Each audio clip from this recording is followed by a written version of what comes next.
를 통해서 우리가 4장과 5장, 6장의 중요한 부분들을 픽업해서 같이 말씀을 나누었기 때문에 오늘 그 말씀들 가운데에서 지난 주일날 미처 다 다루지 못했던 그런 부분들에 주로 집중하면서 같이 여러분과 말씀을 나누고자 합니다. 자, 느헤미야 제4장은요 그 느헤미야와 유다 백성들이 힘들어서 성벽을 재건하고 성벽에 있는 성문들을 보수하는 과정에서 주변에 있는 그 원수들이 이 느헤미야와 동역하고 있는 이스라엘 사람들을 방해하는 그런 원수들의 방해가 일어나고 있는 모습을 봅니다.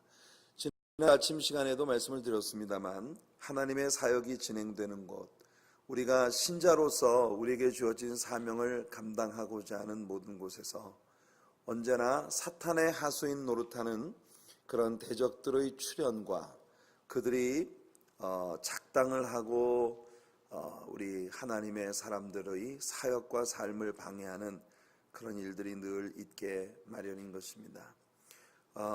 이제 우리는 하나님의 사역을 방해하는 세력들을 보는데요, 지난주에 이야기한 것처럼 아주 클래식한 고전적인 사탄의 전술들을 이제 따라서 하나님의 사역을 방해하는 그런 사람들의 모습을 우리가 오늘 본문에서 봅니다. 자, 대적들 기억하십니까? 지난주일 아침 설교를 여러분들이 기억해 보세요. 하나님 백성에 대한 사탄의 고전적인 전술. 그래서 첫 번째 도전이 뭐라고 그랬죠? 비웃음입니다. 비웃음과 조롱. 사탄은 비웃는 자예요. 우리는 예수님의 십자가 주변에서 예수님을 비웃는 군중들의 모습을 보았습니다. 그 사람들을 배후에서 조종한 게 누구겠어요? 사탄이 그렇게 한 것입니다. 예수님을 향해서 그들은 빈정대면만 했습니다. 내가 하나님의 아들이거든 십자가에서 내려와 보아라. 이렇게 네가 하나님의 아들이라고?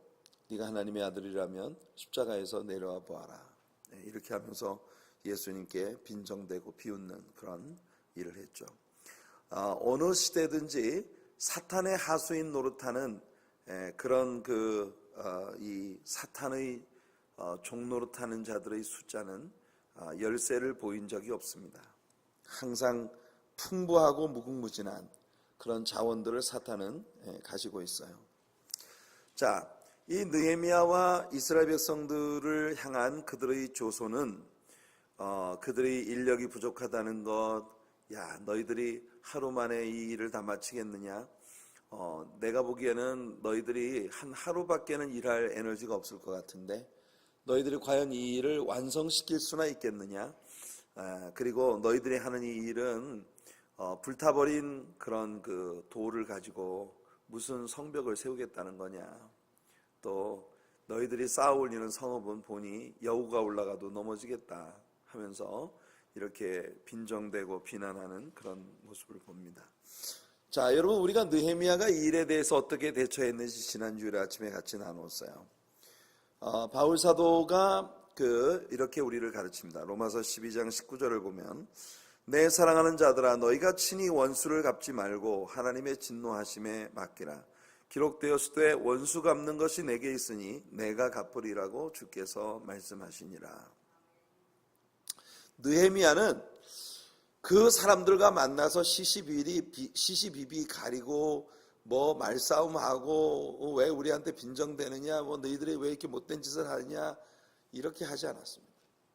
그 원수들과 그는 대거리에서 싸우는 대신 하나님 앞에 기도로 나가, 기도와 중단 없는 사역, 그것이 느헤미야가 원수들의 공격에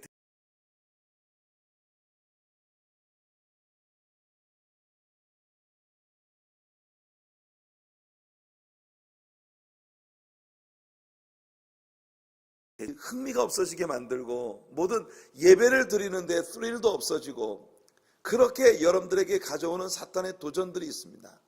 이런 도전들이 있을 때 여러분들이 그것을 뛰어넘을 수 있는 최고의 방법은 끊임없이 하나님의 제단 앞에 여러분의 문제들을 가져오는 것이고, 그리고 아무리 어렵고 힘들어도 주어진 사명, 주어진 사역 끝까지 놓지 않고 감당하는 것이에요. 일할 때 능력이 옵니다. 섬길 때 모든 고갈된 자원 위에 하나님의 것들로 채워주시는 기적을 우리는 체험할 수 있는 거예요.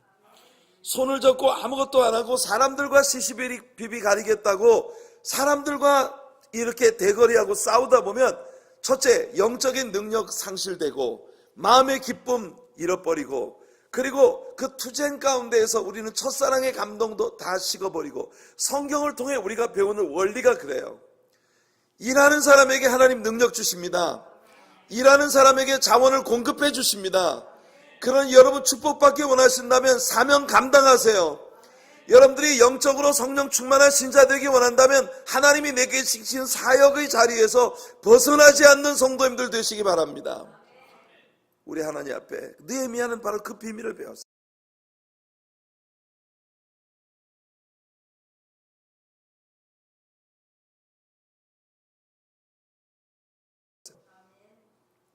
그래서 그렇게 옆에 있는 사람들이 작당을 하고 공격을 해와도 6절에 보니까 이에 우리가 성을 건축하여 전부가 연결되고 높이가 절반에 이르렀으니 이는 백성이 마음들여 일을 하였음이니라. 전 이 구절이 참 좋아요.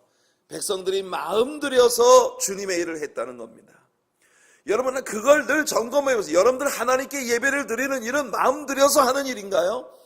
하나님 앞에 여러분들이 나와서 주님이 시키신 귀한 사명 감당하는 게 여러분들의 마음을 쓰시는 일인가요?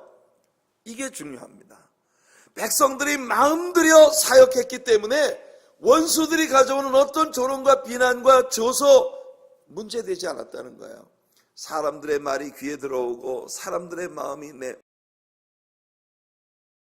사람들이 말 때문에 시험이 들고 상처받아 아무 일도 하고 싶지 않고 싫어지는 거는 여러분 우리가 마음을 빼앗겼기 때문인 것이에요. 그래서 솔로몬은 무릇 지킬 만한 것보다 더욱 내 마음을 지키라. 생명의 근원이 이에서 남이니라. 우리 마음을 뺏기지 말고 우리들의 마음을 항상 주님 앞에 드리고 마음으로 섬기는 우리들이 되기를 바랍니다. 여러분 여기서 있는 목사도 모든 사역을 감당할 때 마음 들여 사역해야죠. 우리 성도님들 섬기는 일에 마음 들여서 사역을 해야 하고, 우리 장로님들, 권사, 귀한 직분자들 모두가 다 마음 들여서 사명 감당할 때 우리 해와도 우리 이깁니다. 그 다음에 이 조롱과 냉소가 실효를 거두지 못하자 이번에는 주변 사람들의 힘을 모아 느헤미야와 유다 백성들을 물리적으로 공격해오는 실질적인 전쟁을 벌이겠다는 위협을 가해오는 원수들의 모습을 봅니다. 사탄의 고전적인 전술이에요. 먼저 정신적인 측면을 공격하고 그 다음엔 육적인 부분을 공격하는 거예요. 물질, 육체, 건강 이런 것들에 대한 직접적인 공격의 위협이 다가오는 것입니다. 자, 이 일에 대해서도 느헤미야는 똑같은 반응을 보였어요. 역시 기도였고 기도는 느헤미야의 힘이었어요. 여러분들에게도 기도가 최고의 자원입니다. 기도가 최고의 능력입니다. 여러분들이 기도하는 사람은 자원이 고갈되는 법이 없어요. 그러니까 여러분 주님 앞에 끊임없이 기도로 나아가세요. 기쁨이 메마르는 거, 물질의 공급이 차단되는 거, 사람들과의 관계가 끊어지는 거, 모든 이 리소스가 바닥이 나는 이유는 뭐냐? 우리의 기도가 중단되기 때문에 그런 거예요. 기도가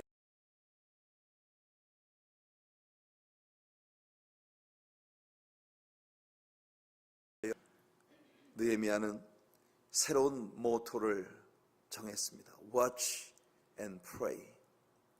이번에는 백성들에게 파수꾼을 세워서 방비를 하게 하고 깨어서 살피게 만들었어요. 느헤미야는 우리들에게 아주 좋은 교훈을 주는 그런 믿음의 사람입니다. 성도 여러분, 우리가 진정으로 주님을 사랑하고 주님을 신뢰한다면 우리는 주님을 의지하고 일하는 사람들이 되어야 합니다. 아멘. 느헤미야는 이제 파수꾼을 도와서 방비하기 시작했어요. Watch and pray. 주께서 이 모든 일을 책임져 주실 것을 믿고. 자, 이렇게 정신적으로 물리적으로 외부로부터 공격해오는 이 공격은 상대하기가 쉬운 편입니다. 외부의 문제가 계속될 때 문제는 뭐냐면 이스라엘 사람들의 내면에 문제가 생기기 시작한다는 거예요. 내부의 문제로 옮겨가기 시작하는 공격의 변화. 이것이 사탄의 고전적인 전술이에요. 뭐냐? 사람의 마음속에 실망과 낙심을 주고 사람을 지치게 만들어. 언제까지 이 짓을 해야 하나? 이런 생각을 갖게 만드는 거 있죠. 기도가 중단되고 우리가 실망과 낙심. 여러분 여기 10절 지난 주일 아침에 읽어드렸던 말씀입니다. 한번 같이 읽어볼까요? 유다 사람들은 이르기를 흙무더기가 아직도 많거늘 짐을 나르는 자의 힘이 다 빠졌으니 우리가 성을 건축하지 못하리라 하고. 여러분 보세요. 이 사탄이 정신적인 부분을, 물리적인 부분을 공격해 올 때 사람의 내면에 마음이 식어지는 사람들이 있습니다. 이 사람들은 환경을 보는 거예요. 적들을 보는 거예요. 내 자원은 고갈되고 흙무더기는 아직도 많은데, 그러니까 해야 할 일은요 아직도 많은데, 그런데 우리는 숫자도 적어. 그러니 이걸 과연 우리가 맞출 수 있겠느냐? 우리는 뭐 할 수 없다 라고 하는 그런 결론을 내리게 되는 거죠. 여러분, 언제나 사탄의 제일 무기는 사람들의 마음속에 절망감을 심어주는 거예요. 그래서 여러분 우리가 신명기 20장 1절에서 뭘 배웠습니까?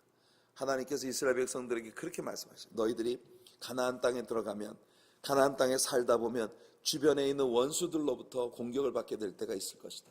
그때 너희가 나아가서 그들과 더불어 싸우려 할 때 막상 전쟁을 하겠다고 나가서 보니 너희들의 대적의 수가 너희보다 많고 그 대적이 너희보다 강력한 무기로 무장된 강한 자들이라고 하는 것이 발견되면 하나님께서 뭐 하라고 하십니까? 두 가지 말씀이에요. 두 가지. 첫째, 너희 자신을 보지 말고, 너희 원수 대적을 보지 말고, 누구를 바라보라고요? 너희와 함께하는 여호와를 바라보라. 아멘. 우리 자신 바라보면 기가 질리고 실망되고 낙심될 것밖에 없고, 원수들 바라보면 기가 막혀서 어떻게 내가 이런 사람들과 싸울 수 있을까? 우리 신자들이 신앙생활에 나갈 때 우리들에게 다가오는 문제를 직면하면, 문제를 대면하면 많은 경우 사람들이 바로 그걸 보는 거예요. 얼마나 내가 감당해야 할 이 문제가 얼마나 큰가, 그리고 그 크나큰 문제 앞에서 나는 얼마나 왜소한가. 이거 바라보면 내가 모든 걸 다 감당해야 되기 때문에 할 수 없는 거야. 결론은 할 수 없다가 결론입니다. 그래서 우리 주님께서는 원수를 보지도 말고 내 자신 보지 말고 누구를 바라보라? 너희와 함께하는 여호와 하나님을 바라보라. 아멘. 게하시의 눈을 열어서 엘리사가 기도하기를, 하나님 이 사람의 눈을 열어 우리와 함께하는 자가 저 원수들의 수보다 많은 것을 보게 하여 주시옵소서. 네. 여러분, 어마어마한 그 아람 나라의 군대가 완전히 그 도단을 겹겹이 포위하고 있는데 하나님께서 이 엘리사의 사환의 눈을 열어주시자 엘리사의 사환이 보니 그보다 훨씬 더 많은, 이거 게임이 안 돼. 어마어마한 천군 천사의 큰 무리가 자기들을 둘러싸고 보호하고 있는 것을 봤어요. 하나님께서 오늘 여러분들에게 영적인 눈을 열어주셔서 여러분과 함께 하시는 하나님이 강하심을 볼 수 있게 되기를 축복하며, 하나님께서 천군 천사의 큰 무리를 동원하셔서 여러분들을 지키시고 축복하시는 걸 볼 수 있는 우리 성도님들 되시기를 축복합니다. 그래서 유다 백성들의 이와 같은 내적인 실망감은 결국 대적들에게 기회를 제공하고 말았어요. 11절과 12절 한번 읽어볼게요. 같이.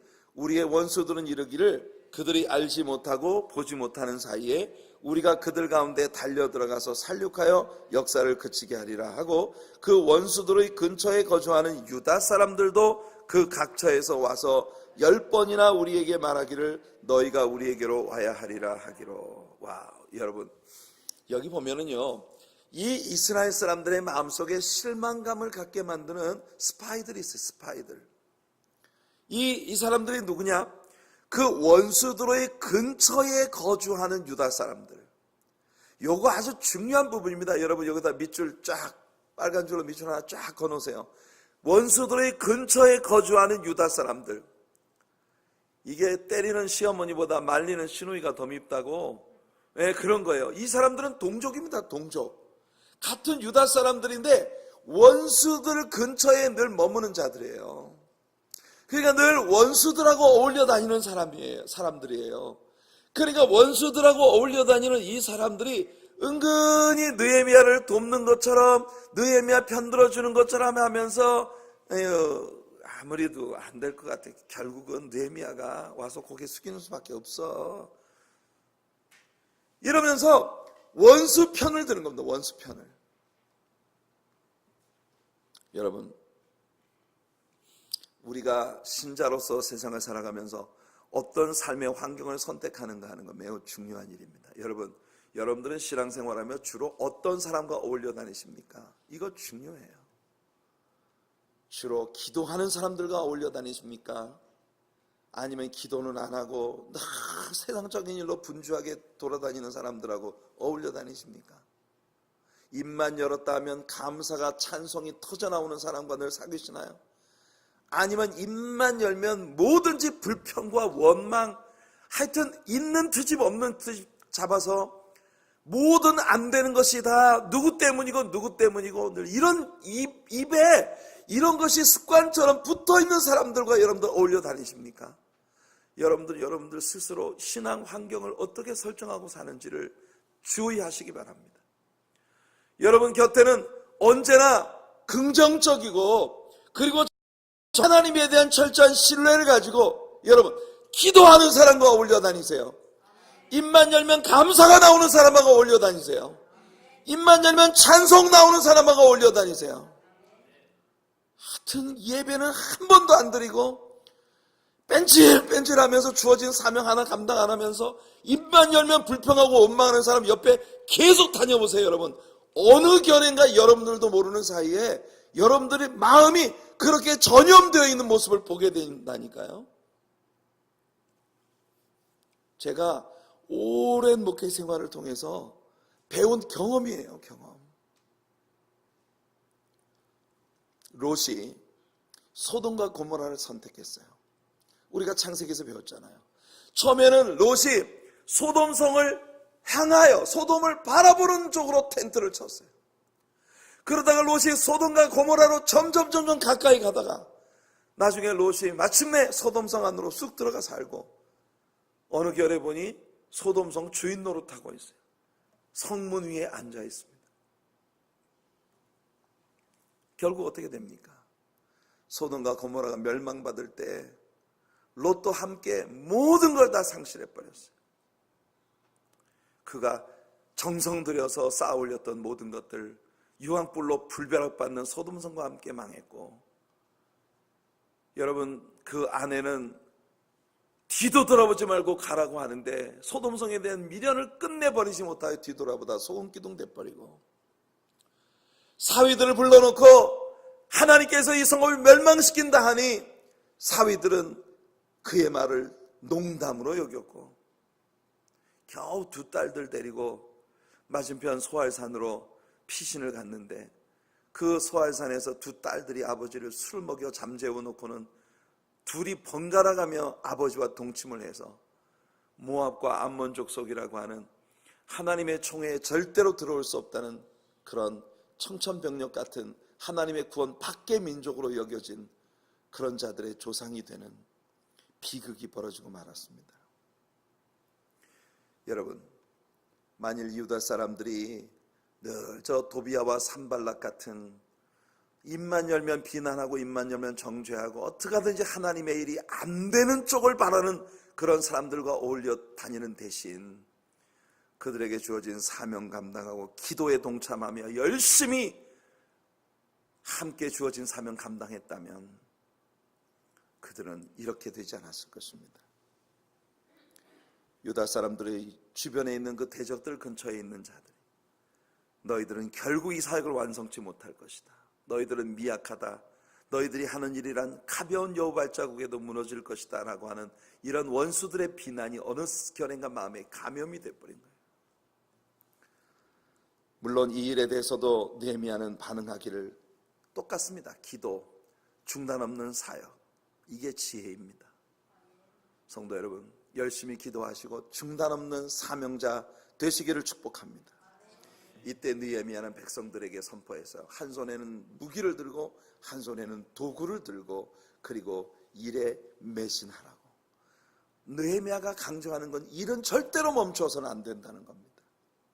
여러분, 무슨 일이 있어요? 여러분 주변에 여러분이 미운 사람이 있어도 일은 멈추지 마세요. 그게 여러분 사는 길입니다.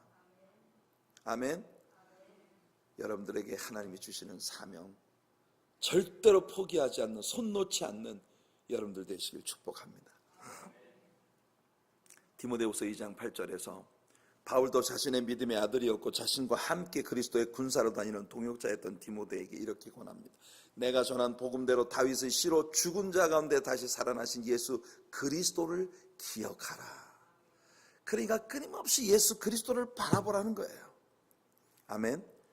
느헤미야가 백성들에게 권고한 것 두 가지입니다. 첫째는 뭐냐? 저희를 두려워하지 말고 주를 기억해라. 야, 정말 지혜로운 말입니다. 여러분, 세상 무엇도 두려워하지 말고 주님만 기억하세요. 주님이 얼마나 크신 분인가, 주님이 여러분들을 어떻게 구원하셨나, 주님이 어떻게 지나온 여러분들의 삶 가운데 여러분들과 동행해 주셨나. 여러분, 원수를 두려워 말고 주님을 기억하는 여러분들 되시기 바랍니다. 여러분들의 힘이 떨어질 때, 여러분들의 물질이 떨어질 때, 여러분 자원이 고갈될 때, 외롭다고 느낄 때 세상 바라보지 말고 주님 기억하는 여러분들 되시길 축복합니다. 바울도 그 믿음의 아들 디모데에게 다시 살아나신, 죽은 자 가운데 다시 살아나신 예수 그리스도를 기억하라. 이것이 신자로서의 세상을 살아가는데 승리의 비결이에요. 그리고 느헤미야는 백성들에게 너희 형제와 자녀와 아내와 집을 기억하라 합니다.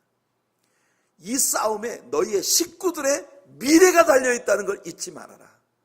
성도 여러분, 여러분들이 하나님의 자녀로 세상을 살아갈 때 느헤미야가 백성들에게 권고했던 것처럼 여러분들의 오늘 싸움의 승리에 여러분들의 사랑하는 가족과 여러분들의 사랑하는 교회와 여러분들 주변에 있는 모든 사랑스러운 것들의 미래가 걸려있다는 사실을 생각해 보세요. 여러분, 하나님의 사랑교회는 잘 돼야 됩니다. 왜냐하면 이 재단이 여러분들의 자녀들의 미래이기 때문이에요. 이 재단이 잘 돼야 합니다. 이것이 뉴욕과 뉴저지 한인 커뮤니티의 미래이기 때문입니다. 느헤미야와 백성들의 방비에 관한 소식을 대적들이 듣자 그들은 스스로 물러갔습니다. 할렐루야. 아멘. 백성들은 다시 성벽 공사 현장으로 돌아갈 수 있게 됐어요. 15절을 한번 같이 읽어볼게요. 15절 시작. 우리의 대적이 우리가 그들의 의도를 눈치챘다 함을 들으니라. 하나님이 그들의 꾀를 패하셨으므로 우리가 다 성에 돌아와서 각각 일하였는데. 할렐루야. 예, 여러분 보세요. 원수들은요 잡아먹을 듯이 공격해와도 웃는다는 거 알게 되면요 지풀에 빠져요. 그런데 5장에 들어가 보면 이제 아주 심각한 문제가 유대인 내부에서 생기는 것을 봅니다. 아까 유대인 내부의 문제라는 건 단순히 감정적인 실망이었어요. 그러나 이것은 단순히 감정적인 실망에 그치는 게 아니라 유대인들끼리 치고받고 싸워야 되는 다툼과 갈등의 전쟁이 유대인들 사이에서 벌어지는 겁니다. 이 일이 어떻게 일어났는지 우리는 지난 주일 아침에 배웠어요. 이들의 내부의 문제는 바로 유다 사람들로부터 시작되었습니다.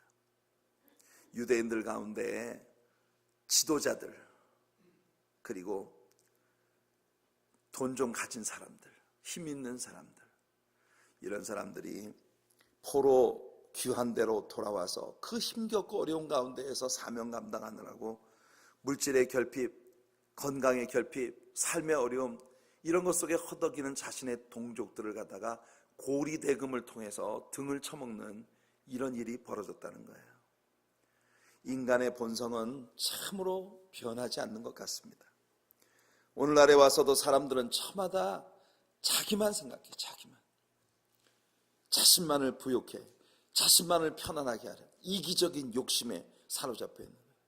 이런 사람들은 연약한 형제들을 갈취하고 착취해서 자신들의 동료들이라도 그들을 힘들게 만드는, 유다 사람들은 가난한 이웃들에게 고리로 높은 이자를 받고 돈이나 곡식을 융자해주고 그 이자로 사람의 짐을 점점 무겁게 만들어 마침내 그들의 자녀들을 빼앗아다 종으로 삼는 이런 무참한 일들까지 벌이고 있었습니다.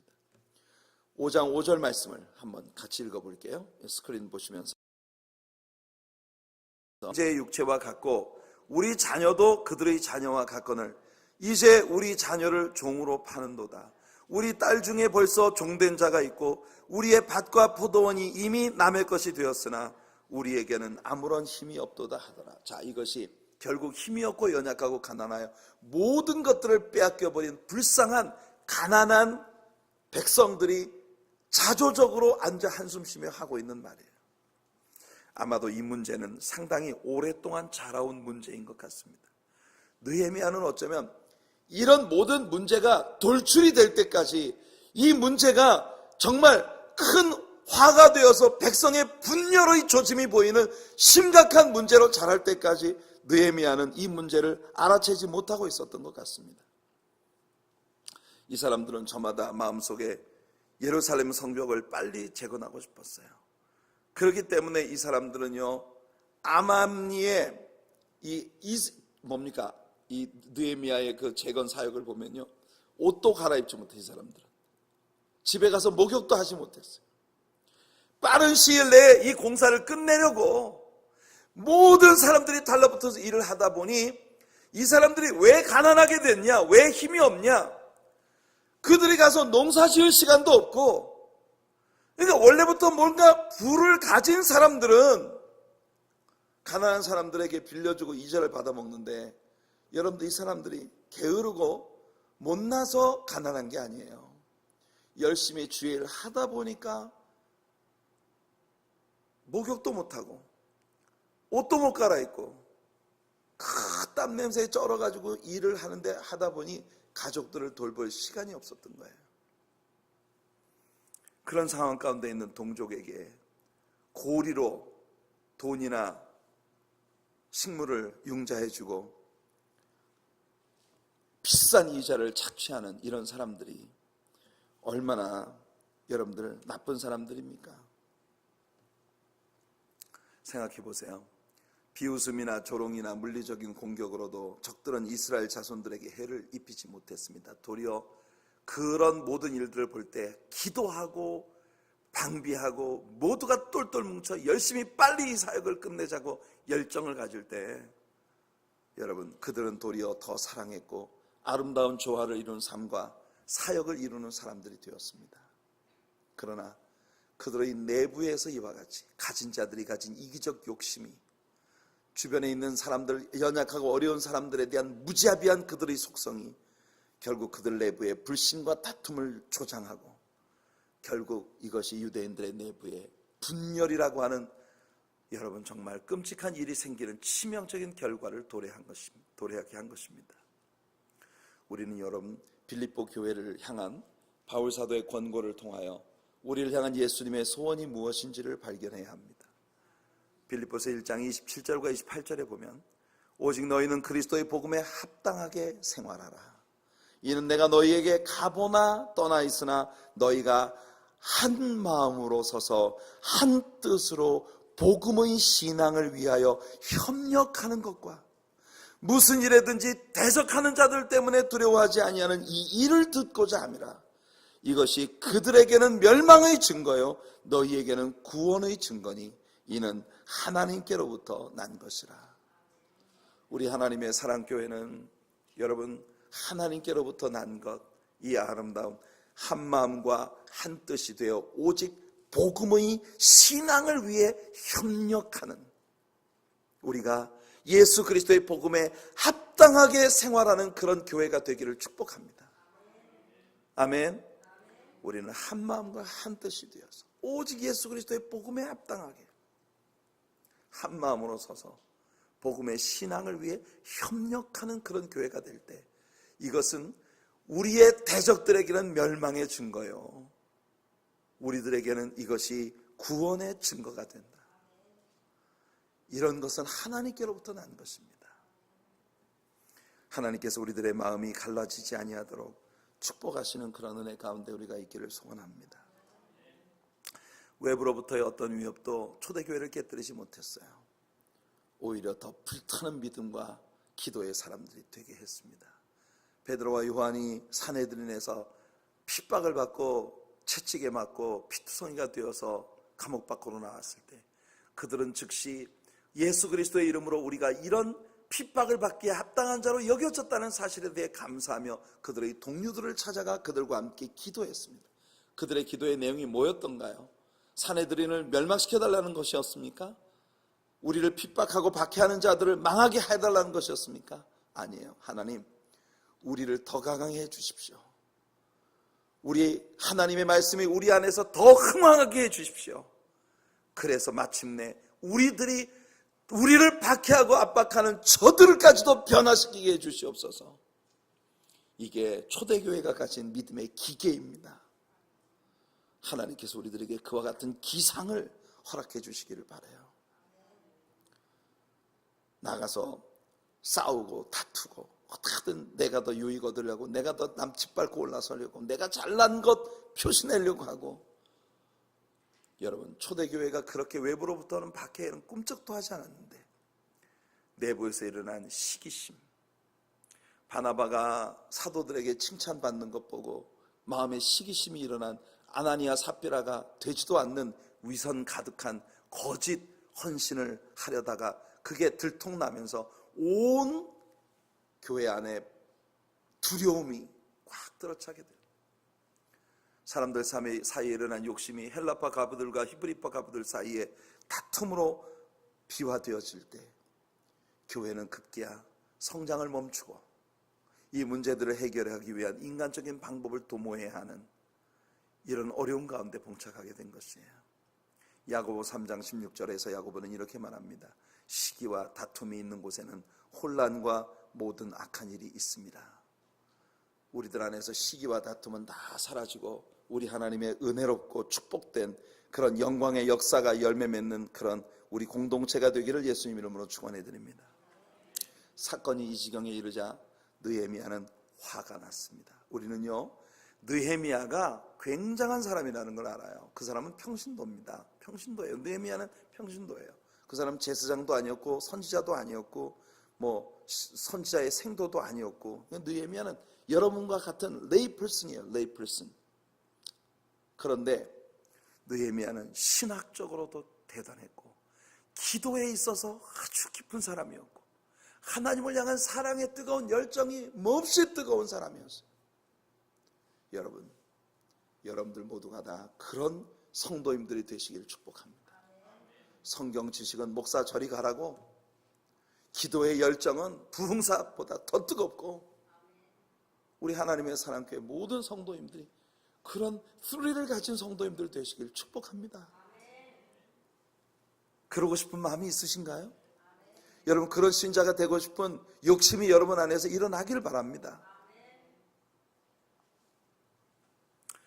6절을 보면요, 우리는 느헤미야의 이런 모습을 처음 봅니다. 내가 백성의 부르짖음과 이런 말을 듣고 크게 노하였다. 크게 노하였어요. 그냥 조금 화가 난 게 아닙니다. 크게 노했어요. 느헤미야는 신중하게 깊이 생각하고 대회를 열었습니다. 그리고 공개적으로 민장과 귀족들을 꾸짖습니다. 저는 느헤미야의 꾸짖음에 대한 이스라엘 자손들의 반응이 참 매력적이라고 생각해요. 공개적으로 드러나는 자신의 치부에 대해 이 사람들은 조금도 변명을 하거나 불만을 내세우지 않았습니다. 잘못은 잘못인 거예요. 이것이 드러났을 때 지도자인 느헤미야가 이스라엘의 유다 지도자들을 향해서 꾸지람을 하고 나무랄 때 그들이 느헤미야에게 네가 뭐야 도대체? 누가 너를 우리의 대장으로 세웠어? 이렇게 나올 수도 있었단 말이에요. 그러나 느헤미야가 가지고 있는 이 합리적인 가르침 안에서 그들은 회개하고 자복합니다. 9절 말씀 보세요. 내가 또 이르기를 너희의 소행이 좋지 못하도다. 우리의 대적 이방 사람의 비방을 생각하고 우리 하나님을 경외하는 가운데 행할 것이 아니냐. 여러분, 느헤미야의 영적인 조심성을 우리는 배워야 합니다. 우리가 행하는 모든 것은 모든 믿지 않는 사람들에게 일종의 샘플이 된다는 걸 느헤미야는 항상 염두에 두고 있는 거예요. 우리의 소행이 좋지 못한 건 우리의 대적 이방 사람들의 비방거리가 되지 않겠느냐. 그러니까 느헤미야는 그렇게 말하는 겁니다. 비록 우리를 괴롭히는 우리의 대적들이라 하더라도 우리의 선한 모습을 보고 감동을 받게 해야 될 게 우리의 사명이 아니냐, 그거예요. 여러분, 여러분들이 그런 믿음의 사람들이 되시길 축복합니다. 느헤미야는 신자들 사이에 일어나고 있는 다툼과 싸움들, 이것이 믿지 않는 자들이 우리를 바라볼 때, 우리의 대적들이 우리를 바라볼 때 잘한다, 믿는다는 것들이 서로 치고받고 싸우고, 가진 자들이 더 얻겠다고 저렇게 가난하고 어려운 사람들을 착취하고, 느헤미야는 이 부분에 포커스하는 거예요. 그리고 난 다음에 10절, 지난 주일 아침 설교에서 제가 이 구절을 읽어드렸는데요. 나와 내 형제와 종자들도 역시 돈과 양식을 백성에게 구워 주었거니와 우리가 그 이자 받기를 그치자. 자, 이 구절이 사실은요, 우리말 번역에서 조금 모호합니다. 킹 제임스 버전에서 이 구절을 보면 이렇게 돼 있어요. 자, 이 구절을 보면 I likewise, 이 likewise라고 하는 말은 I and my brethren and my servants, 여기 다 해당이 되는 겁니다. likewise, 너희들이 지금 하고 있는 그것처럼 말이지. 너희들이 지금 고리 대금을 하고 있는 그것처럼 나나 내 형제들이나 우리 종들도 might exact of them money and corn, 우리도 그들에게, 가난한 백성들에게 돈과 곡식을 그렇게 빌려줄 수 있다는 거예요. 고리대금을 우리도 할 수 있다는 겁니다. 우리도 그래서 이것을 주고 돈과 곡식을 빌려주고 너희들이 하는 것처럼 우리도 얼마든지 착취할 수 있다고요. 그런데 I pray you, let us leave off this usury. 이 usury라는 말이 고리대금입니다. 고리대금. 그러니까 우리가 이런 고리대금 같은 취약한 행동을 멀리하자, 이렇게 권고를 하고 있는 거예요. 그러니까 우리말 성경에서는요, 나와 내 형제와 종자들도 역시 돈과 양식을 백성에게 구워 주었거니와 이렇게 되어 있는데, 이 킹제임스 버전을 보니까 이게 구워 준 게 아니라 우리도 그렇게 할 수 있었다는 거예요. 사람들에게 우리 돈과 양식을 그렇게 고리로 구워 줄 수도 있었지만, 그 말은 무슨 말이냐면 느헤미야는 지도자로서 차마 자신은 그렇게 할 수 없다는 거예요. 그래서 사람들에게 권유하는 것입니다. I pray you, 이 사람들에게 내가 정말 간청하는데 let us leave off this usury, 우리가 이와 같은 고리대금에 손을 떼자. 느헤미야는 참 지도자로서의 아름다운 모습을, 솔선수범하는 아름다운 모습을 보이고 있습니다. 11절에 보니까 그런즉 너희는 그들에게 오늘이라도 그들의 밭과 포도원과 감람원과 집이며 너희가 구워준 돈이나 양식이나 새포도주나 기름의 100분의 1을 돌려보내라 하였더니, 저당 잡은 모든 것들, 고리로 빌려주고 그들이 갚지 못할 때 포도원 뺏고 감람원 뺏고 송아지 뺏고 자식들 뺏고 그거 다 돌려보내라는 겁니다. 자, 느헤미야의 이와 같은 말에 백성들이 어떻게 반응하겠습니까? 여러분, 자기들이 직접적인 손해를 봐야 하는 느헤미야의 이런 요청 앞에 그들이 어떻게 반응하는지 보세요. 12절 같이 한번 읽어볼게요. 12절입니다. 여기는 그들은 누구냐 하면요, 바로 지금까지 사람들에게 고리 대금을 하던 자들입니다. 백성들을 착취하던 자들. 같이 읽어볼게요. 시작.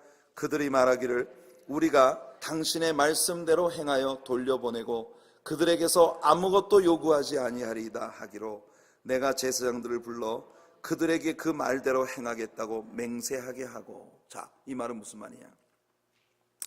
느헤미야가 이렇게 말을 했더니 백성의 지도자급 사람들, 가진 자들, 힘 있는 자들, 이런 사람들이 당신의 말이 옳습니다.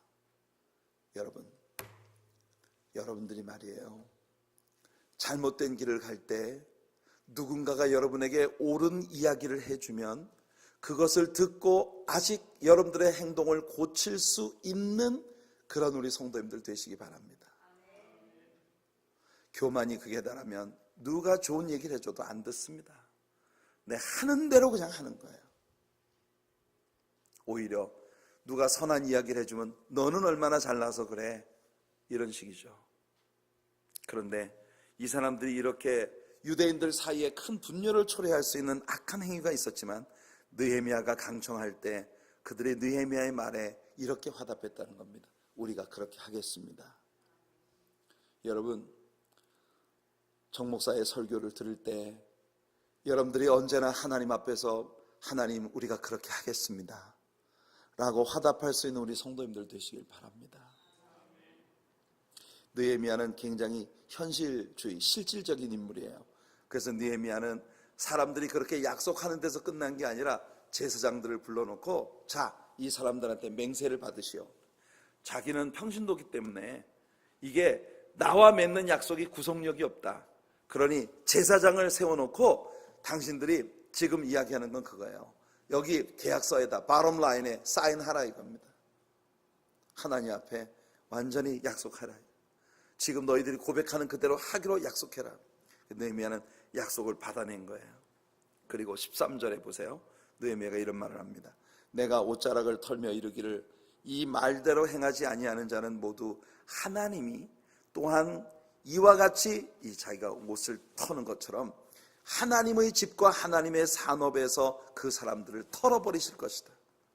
무서운 말이죠. 그는 곧 이렇게 털려서 빈손이 될지로다 하매 회중이 다 아멘 하고 여호와를 찬송하고 백성들이 그 말한 대로 행하였느니라. 할렐루야. 얼마나 멋집니까?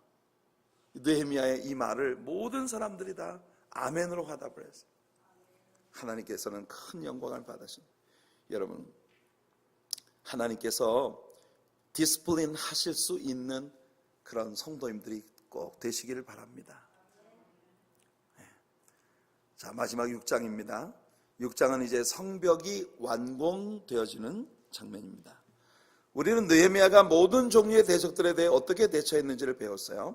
사탄은 오늘도 신자들에게 이런 방법으로 공격을 해옵니다. 그러나 느헤미야가 그랬던 것처럼 우리 모두가 이 모든 사탄의 공격으로부터 승리하는 백성들이 되기를 소원합니다.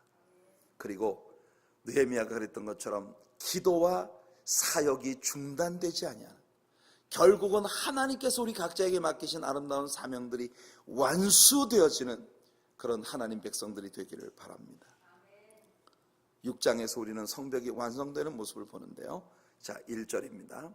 산발락과 도비아와 아라비아 사람 게셈과 그 나머지 우리의 원수들이 내가 성벽을 건축하여 허물어진 틈을 남기지 아니하였다 함을 들었는데 그때는 내가 아직 성문에 문짝을 달지 못한 때였더라. 여러분, 느헤미야는 굉장히 정직한 사람이에요. 느헤미야의 대적들에게는 어떻게 소문이 났느냐면 느헤미야가 성을 다 완공했다는 소문이 났단 말이에요. 그런데 느헤미야는 말합니다. 사실은 그때 아직 다 완성된 게 아니고 성문을 아직까지 다 공사하지 못했던 때였어. 이렇게 말하고 있는 겁니다.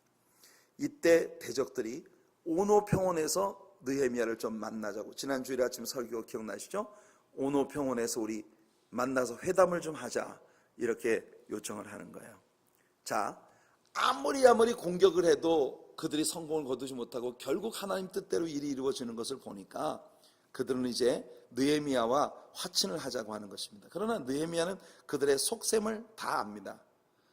사역을 떠나서, 아직도 해야 할 일이 많은데 사역을 떠나서 자기들과 회의나 하고 앉아있으라고, 사역을 중단시키려고 하는 너희들의 속셈을 내가 알기 때문에 난 안 가겠다. 그래서 느헤미야는 가지 않았어요. 참 느헤미야는 매력적인 인물입니다. 느헤미야는요, 옳지 않다고 아는 일을 절대로 하지 않는 그런 지도자였어요. 여러분들은 정 목사가 옳지 않은 줄을 뻔히 아는 일을 어쩔 수 없이 하는 그런 지도자가 되지 않도록 기도해 주시기 바랍니다. 저는요, 솔직히 말씀드려서 목회를 해 나가다 보면 이게 옳지 않다는 걸 아는데, 이게 내 옳지 않다는 걸 아는데 내가 옳은 대로만 하면 이 사람이 시험 들까봐 많은데, 특히 그것이 어떤 사람에게 직분을 주는 것이나 어떤 사람에게 무슨 일을 시키는 때에 이런 일들이 많이 작용해요. 분명히 이 사람은 아직 이 직분을 받기에 합당치 못한데, 그런데도 안 하면 이 사람이 시험에 들 게 뻔하기 때문에 어쩔 수 없이 이거 아직 아닌데 싶은데 어떤 사람에게 어떤 직분이나 일을 맡길 때가 있어요. 저는 그렇게 하고 난 후에 좋게 결론을 맺어진 걸 아직 한 번도 본 적이 없습니다. 이게 참 어리석은 일이죠. 근데 사역을 감당하다 보면 마음이 약하기도 하고 주변 환경으로부터 오는 이 프레셔리 너무 심하기도 하고 뻔히 그래서 이렇게 하면 안 되는데 하면서 그렇게 하는 내 자신을 볼 때가 있어요. 느헤미야는 안 되는 건 안 되는 거였어요. 여러분들의 지도자가 그런 사람이 되도록 끊임없이 기도하고 응원해 주시기를 바랍니다. 4절 5절 한번 읽어보겠습니다. 같이 시작. 그들이 4번이나 이같이 내게 사람을 보내되 나는 똑같이 대답하였더니 산발랏이 5번째는 그 종자의 손에 봉하지 않은 편지를 들려 내게 보냈는데, 요거 지난주일 아침에 설명해 드렸어요. 편지를 가져다 주라고 신부를 보내면서 봉하지 않은 편지를 주는 건 뭐 하라는 거라고요? 가다 뜯어보라는 거예요. 근데 그 내용이 뭡니까? 내용이 실제 있지도 않은 거짓 느헤미야에 대한 루머, 헛소문을 그 편지에 담아가지고 보낸 겁니다. 6절 그 글에 이르기를 이방 중에도 소문이 있고 가슴 묻어 말하기를 너와 유다 사람들이 모반하려 하여 성벽을 건축한다 하나니 저는 이 가슴으라는 인물이 누군지도 모르고 알고 싶지도 않습니다. 그냥 썸바리예요. 썸바리. 내가 그 말과 같이 왕이 되려 하는도다. 누구도 말하고 누구도 말하고 누구도 말하고. 언제나 여러분 이렇게 하나님의 일을 방해하는 사람들이 잘 쓰는 표현이 그거예요. Somebody said. Somebody said. 누구예요 그게? 얼굴 없는 말. 사람들이 많은 사람들이 얘기하더라 이렇게는 이야기하죠.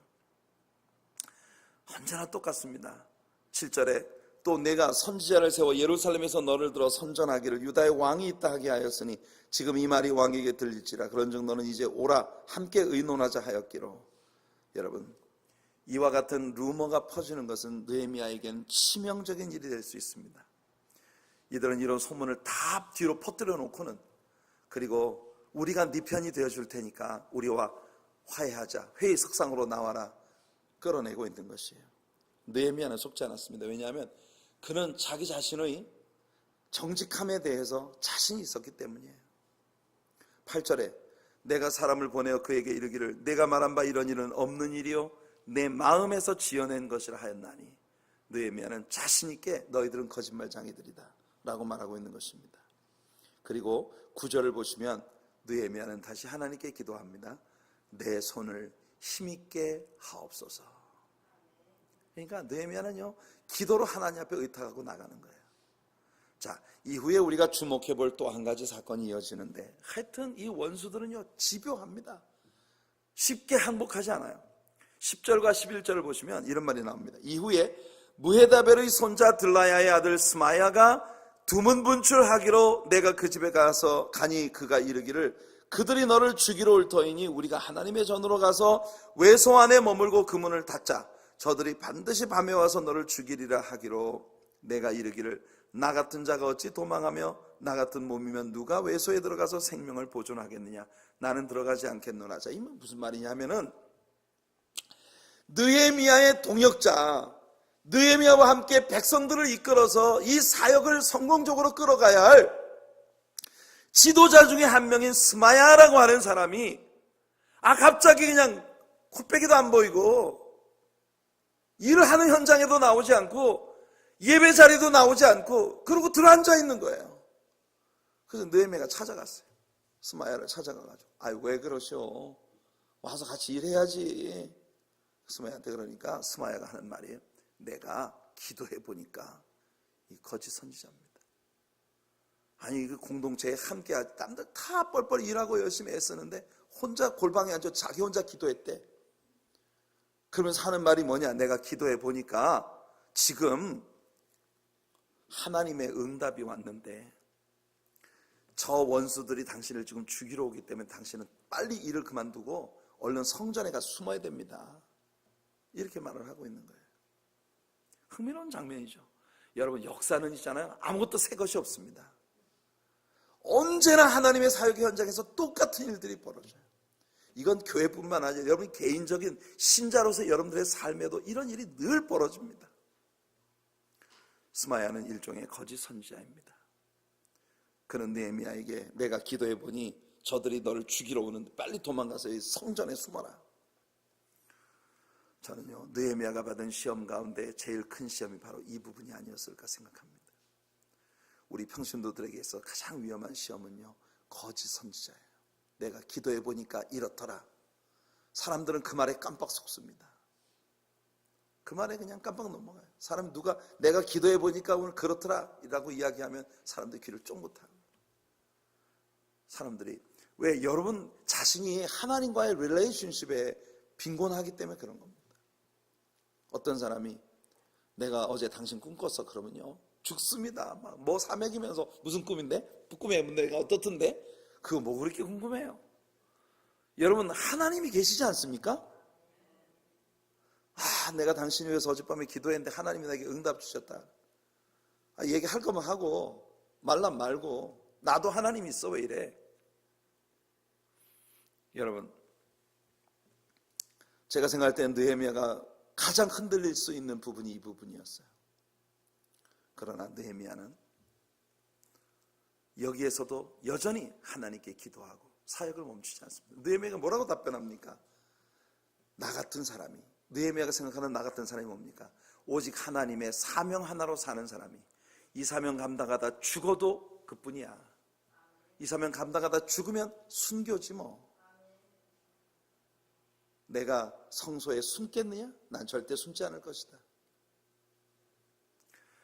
자, 이렇게 우여곡절 정말 집요하게 찾아오는 원수의 공격 아직도 끝나지 않았습니다. 그러나 15절 보세요. 15절 같이 한번 읽어볼게요. 우리 한번 15절 시작. 성벽 역사가 52일 만인 엘룰월 25일에 끝나매. 와우, 여러분 성벽 공사가 전부 며칠 걸렸다고요?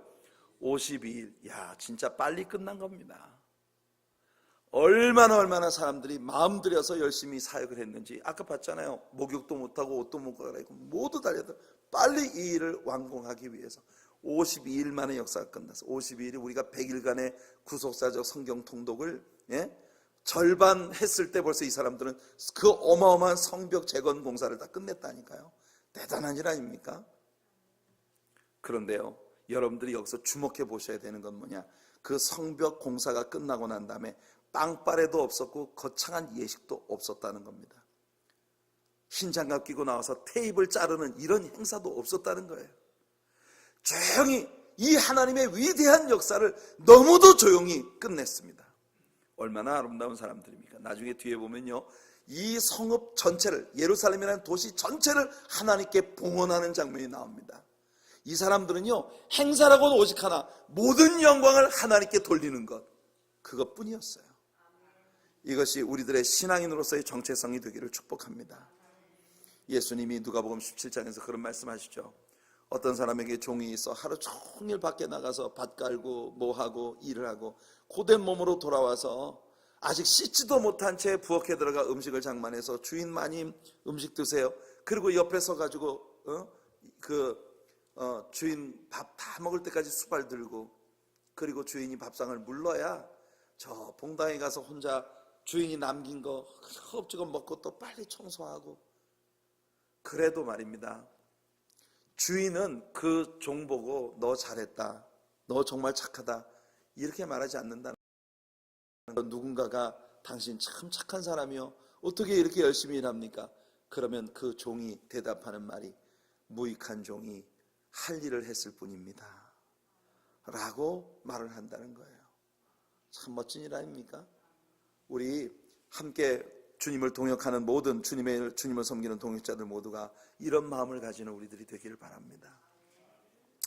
자, 16절부터 19절 이제 마지막이에요. 우리의 모든 대적과 주위에 있는 이방 족속들이 이를 듣고 다 두려워하여 크게 낙담하였으니 그들이 우리 하나님께서 이 역사를 이루신 것을 알미니라. 또한 그때에 유다의 귀족들이 여러 번 도비아에게 편지하였고 도비아의 편지도 그들에게 이르렀으니, 야, 이게 웬일입니까? 하나님의 역사는 그 어려운 가운데서도 완성돼 가는데, 그렇게 그들의 사역을 방해하는 원수들하고 유대인들 사이에 편지가 왔다 갔다 하는 거예요. 하여간 집요해요. 도비아와 산발랏은요 절대 포기를 모르는 자들입니다. 성벽 재건이 다 이루어지는데 이 사람 사이 편지에 왔다 갔다 하는데, 그 다음에 더 기막힌 말에 18절 보세요. 도비아는 아라의 아들 스가냐의 사위가 되었고, 도비아의 아들 여호하난도 베레기야의 아들 무술람의 딸을 아내로 맞이하였으므로 유다에서 그와 동맹한 자가 많음이라. 그들이 도비아의 선행을 내 앞에 말하고 또 내 말도 그에게 전하매 도비아가 내게 편지하여 나를 두렵게 하고자 하였느니라. 여러분, 이 말씀은 무슨 뜻인지 아시겠습니까? 여러분, 도비아라는 자가요 그렇게 방해를 해도 안 되니까 유다 사람하고 결혼을 했어요. 그래가지고 스파이를 유다 사람 속에 심어둔 거라. 그래가지고 느헤미야가 하는 일을 소상히 가서 일러 바치고, 또 도비아를 갖다가 좋게 포장해서 느헤미야에게 어찌하든지 도비아를 받아들이라고 그 와가지고 이야기를 하는 거예요. 느헤미야 씨, 당신은 다 좋은데 말이에요, 너무 타협을 모르는 이 강직함이 당신 문제예요. 사실은 내가 사귀어보니 도비아도 좋은 사람입니다. 그 사람 받아들여야 됩니다. 벌써 우리 유대인하고 결혼까지 했으니까 그 사람도 우리 중에 하나입니다. 유아하라는 거예요. 어찌하면 좋겠습니까, 여러분? 그런데 중간에 서서 사람들이 느헤미야에게 저 사람 받아들여야 된다고 말하는데, 그러는 와중에 그 도비아가 느헤미야에게 무슨 편지를 보냈다고 말하고 있습니까? 여전히 느헤미야를 위협하는 편지를 그에게 보내고 있단 말이에요. 참 신기하지 않습니까, 여러분? 참 신기한 일이에요. 이게 하나님의 역사의 현장에 벌어지고 있는 일들입니다. 오늘 여기까지 하죠.